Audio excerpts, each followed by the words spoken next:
Yo, what's up mga kadad? So, good morning sa inyo. Kumusta mga amigo, amiga? Kailang mayo. So, mga kadad, na ako i-share ninyong senaryo na itabo ni siya sa akong mga amigo amiga. Bali na miscommunicate sila sa message or instruction na hatagikan sa taas. So, mga kadads, para ninyo, unsa may kaimportante ang message or instruction. Kung namoy maingon, i-comment ra para ato basahon, para masumpay-sumpay nato ba, para magamit man na nato sa kada adlaw nato buhaton or kada adlaw nato ma-encounter nga problema o senaryo.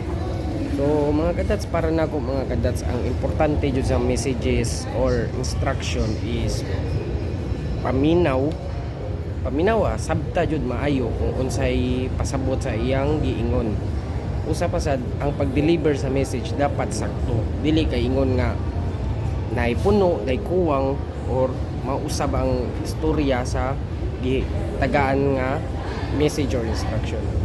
Ang ikatulo anak para nako, kung wala ninyo nasabtan kung unsay iyang gimin or lahi ang imong pasabot, balik ka siya pangutana. Kay mas maayo na bahala nagbalik-balik ang pangutana, mas maayo nang maklaro ba.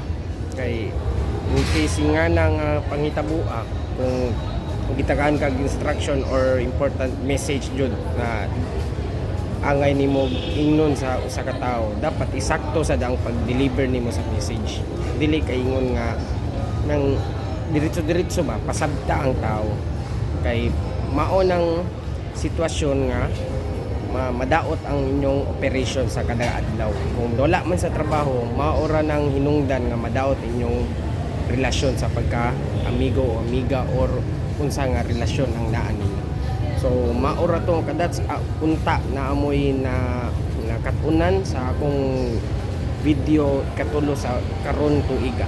So mga kadats, please support me, my YouTube channel na sa status, i-click lang na to. Please like, share and subscribe. So maura to mga kadads. So ang pinya mo